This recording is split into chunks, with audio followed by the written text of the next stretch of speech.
इसमें अमित शाह साहब जेल जाएंगे, इसमें मोदी जी जेल जाएंगे, इसमें मोहन भागवत जी जेल जाएंगे, इसमें नड्डा जी जेल जाएंगे। चोर जब चोरी करता है तो उस पर पर्दा डालने की कोशिश तो करता ही है ना। और जो चोर के साथी चोर होते हैं उनसे आराम से पर्दा डालवाने की कोशिश करता है।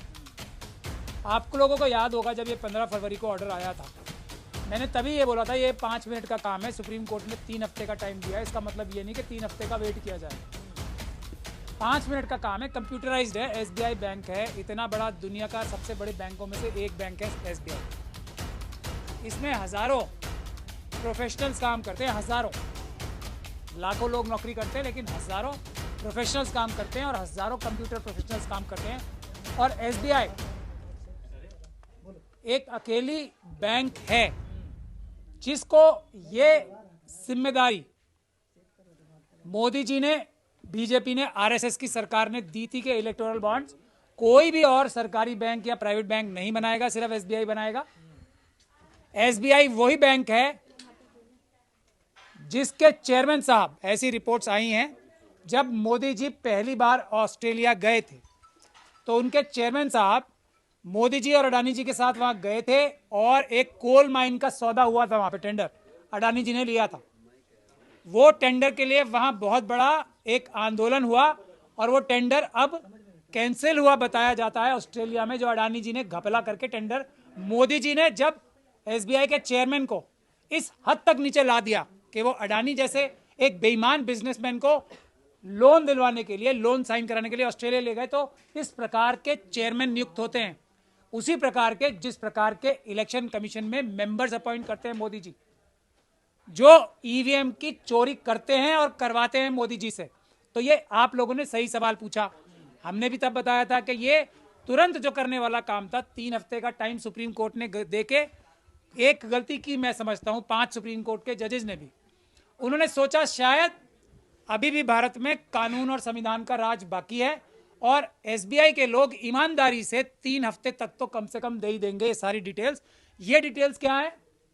इसमें अमित शाह साहब जेल जाएंगे, इसमें मोदी जी जेल जाएंगे, इसमें मोहन भागवत जी जेल जाएंगे, इसमें नड्डा जी जेल जाएंगे, इसमें वो सारी शेल कंपनियां अडानी अडवाणी की वो और अडानी और अंबानी की जेल जाएंगी, दूसरी गुजरात की शेल कंपनीज जेल में जाएंगी जिन्होंने ये मनी लॉन्ड्रिंग और हवाला का कारोबार इस इलेक्टोरल बॉन्ड के झांसे और घपले में किया है। कितना बड़ा मनी लॉन्ड्रिंग, कितने बड़े हवाला के कारोबार बीजेपी और आरएसएस के लोगों ने इसके माध्यम से किए हैं, वो सब बेनकाब होना था। सिर्फ बीजेपी ने कितने हजारों करोड़ रुपए आर्म ट्विस्टिंग करके या वादा करके कि तुम हमें इतने पैसे दो और हम तुम्हें ये काम करके देंगे, ये के अलावा भी हवाला का बड़ा कारोबार। आप लोग तो बड़ी खुशी मना रहे थे कि सुप्रीम कोर्ट का बड़ा फैसला, चुनाव से पहले ये डिटेल देनी होगी, डाटा सबके सामने आएगा। अब तो 4 महीने का टाइम फिर मांग लिया देखिए एसबीआई बैंक ने। मैं वही तो कह रहा हूँ, अब तो चुनाव हो जाएंगे इसी बीच में। अब डूबते को तिनके का ही सहारा होता है। जब चारों तरफ अंधेरा था,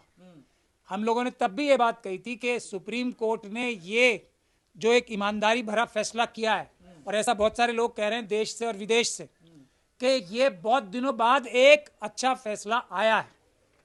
लेकिन तब भी लोगों ने कहा था कि मोदी जी और जो ये बीजेपी और आरएसएस है, ये कुछ ना कुछ बेईमानी घपला करके इसको नहीं पूरा करेंगे, क्योंकि ये लोग चोर हैं और चोरी करने में एक्सपर्ट हैं।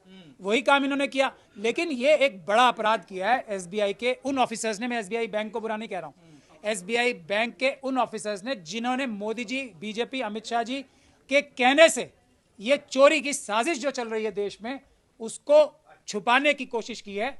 अब होगा क्या?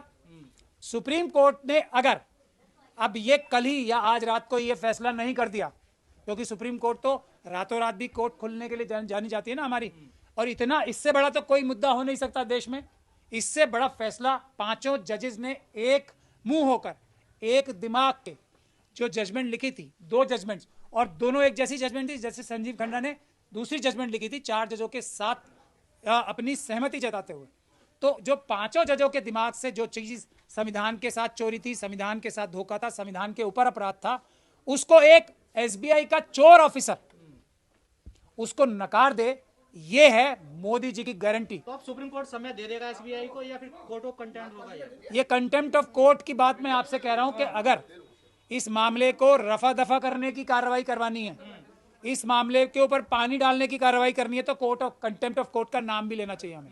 अब सुप्रीम कोर्ट के लिए जो हमारी समझ से और जो किसी भी समझदार वकील की समझ से, देश के ही नहीं विदेशों के भी, जो बात निकल के आती है, तुरंत सुप्रीम कोर्ट के इन अफसरों के खिलाफ एफआईआर दर्ज करानी चाहिए। एसबीआई मैं सुप्रीम कोर्ट को तुरंत एसबीआई के उस अधिकारी, उन भ्रष्ट अधिकारियों के खिलाफ एफआईआर दर्ज करानी चाहिए पीएमएलए के under, prevention of money laundering के तहत, और उसको ईडी को, सीबीआई को डायरेक्ट करना चाहिए, एनआईए को डायरेक्ट करना चाहिए कि उन अफसरों को पकड़ो, उनका इंटेरोगेशन करो रिमांड लेके, और उनसे पता करो कि बीजेपी और आरएसएस के किन और जो अधिकारी हैं उनके साथ मिलके आपने ये इतनी बड़ी चोरी, हजारों करोड़ की हवाला की चोरी, पैसे की चोरी, करप्शन की चोरी छिपाई। एसबीआई ने कहा 22,000 कुछ जो इलेक्ट्रो बॉन्ड खरीदे गए हैं, उन्हें हमें एक साथ मैच करने में टाइम लगेगा, कुछ हमारी बॉम्बे की ब्रांच में है, तो ऐसे कुछ वो समय मांग रहे हैं, कुछ रीजन बता रही है ना एसबीआई लेके। मैं एसबीआई नहीं बता रही, एसबीआई के कुछ भ्रष्ट अधिकारी, मोदी जी अब तक के 22,000 कुछ उन्होंने बताया। पहले तो उस दिन की जब प्रेस कॉन्फ्रेंस हुई थी हमारी 15 तारीख की, 16 तारीख की, उस दिन मैंने आपको ऑर्डर पढ़ के सुनाया था कि 19 के, तब भी उन्होंने कहा था कि हम एक ही बार का दे सकते हैं, तब भी कोर्ट ने ऑर्डर में लिखा था नहीं 19 से लेके आज तक सब आपको तैयार रखना है। और फिर ये 3 हफ्ते तक वेट क्यों किया ये कि हम नहीं दे सकते बताने के लिए? क्यों किया? क्योंकि मोदी जी ने कहा कि मेरी चोरी पकड़ी जाएगी तो आज तक तुमने जो मेरे कहने पे और मेरे से छुपके जो बेईमानी एसबीआई में की है, 25 लाख करोड़ के जो लोन माफ हुए हैं, जो भ्रष्टाचार करके लोन दिए गए, उन सब में मैं तुम्हें जेल भिजवा दूंगा। और अमित शाह जी तो इससे भी ज्यादा बढ़ बढ़ के धमकियां देते हैं, ये आपको सबको पता ही है।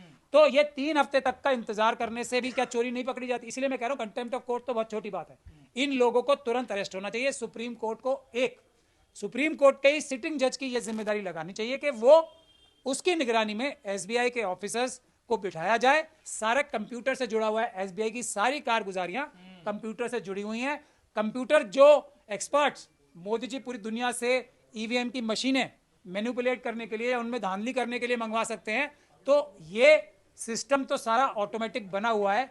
किसने क्या बॉन्ड लिया, किस कौन बेनिफिशियरी रहा है, तो क्लिक ऑफ ए बटन पे 5 मिनट के अंदर अंदर आ सकता है। इसीलिए सुप्रीम कोर्ट को कोई एक कमेटी बनानी चाहिए जो स्वयं जाए और एसबीआई बैंक का कंप्यूटर अपने आप एक्सेस करे, उनके अफसरों के साथ बैठ के ये 5 मिनट में जानकारी निकाले और इलेक्शन कमीशन को बोले कि कल रात को ही ये अपलोड कर दी जाए, और सुप्रीम कोर्ट खुद ही अपनी वेबसाइट पे ऑर्डर के माध्यम से ये अपलोड कर दे और रेफर कर दे केस पीएमएलए का ईडी को, जैसे मैंने आपसे कहा। समय मांगने के पीछे क्या वजह? इसमें सरकार की भी सह है क्या? सरकार की शय नहीं है, सरकार की शय नहीं है, सरकार में बैठे हुए भ्रष्ट मंत्रियों की शय है, भ्रष्ट अधिकारियों की शय है, जो मोदी जी, बीजेपी और आरएसएस को बचाने के लिए, उनकी चोरी छुपाने के लिए चोरी पे पर्दा डालने का काम कर रहे हैं। वरना ये बात तो तुरंत बता देनी चाहिए थी। और उसी वक्त उनका अफसर तो खड़े होते हैं ना कोर्ट में, ब्रीफिंग काउंसिल्स, जो ब्रीफिंग काउंसिल्स खड़े होते हैं सीनियर एडवोकेट के सामने, वो तभी बता देते। आमतौर पे यही होता है, अगर सुप्रीम कोर्ट कोई ऐसा ऑर्डर डिक्टेट कर रही होती है, वहीं उनके वकील खड़े होते हैं, सॉलिसिटर जनरल साहब खड़े ही थे वहां पे, वो बता देते जनाब माय लॉर्ड इसमें 3 हफ्ते का टाइम जो है कम है, हमें थोड़ा ज्यादा दे दें, ताकि कोर्ट उसी वक्त कहती नहीं ये तो 5 मिनट का काम है, आपको 5 मिनट में ही करना है और आपको 15 दिन में नहीं दे रहे फिर हम। तो अब कोर्ट पे आपको क्या